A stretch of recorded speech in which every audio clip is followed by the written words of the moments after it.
ওম শান্তি। আজকের মুরলির তারিখ 15 এপ্রিল 2024। প্রাত মুরলি মধুবন।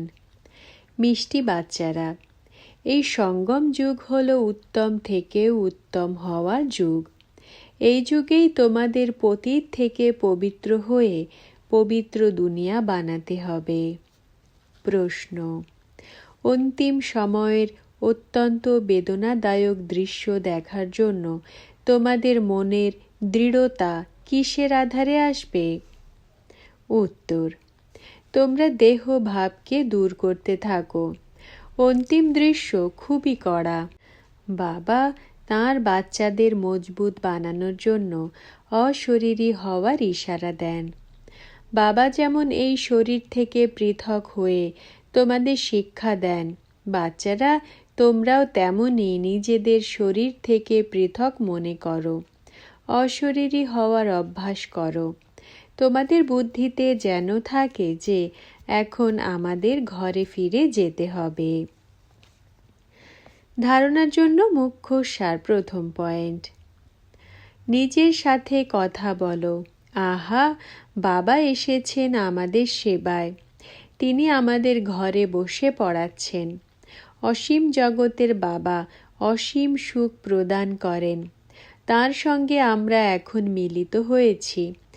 এমন প্রেমের সঙ্গে বাবা বলে ডাকো, আর খুশিতে প্রেমের অশ্রু যেন এসে যায়, শরীর যেন রোমাঞ্চিত হয়। দ্বিতীয় পয়েন্ট: এখন ঘরে ফিরে যেতে হবে, তাই সবার থেকে মোহ দূর করে জীবন মৃত হতে হবে। এই দেহকেও ভুলতে হবে, এর থেকে পৃথক হওয়ার অভ্যাস করতে হবে।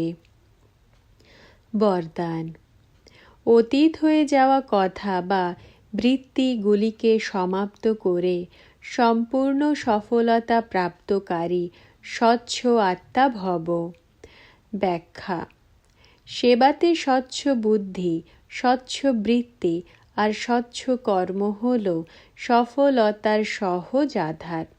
যে কোনো সেবার কাজ যখন আরম্ভ করো, তখন প্রথমে চেক করো যে বুদ্ধিতে কোনো আত্মার অতীতে ঘটে যাওয়া কথা তো স্মৃতিতে নেই। সেই বৃত্তি দৃষ্টি দিয়ে তাকে দেখা, তার সাথে কথা বলা, এর দ্বারা সম্পূর্ণ সফলতা হতে পারে না। সেই জন্য অতীতে হয়ে যাওয়া কথা বা বৃত্তিকে সমাপ্ত করে স্বচ্ছ আত্মা হও, তবেই সম্পূর্ণ সফলতা প্রাপ্ত হবে। স্লোগান: যে স্বপরিবর্তন করে বিজয়মালা তারই গলায় শোভিত হয়। ওম শান্তি।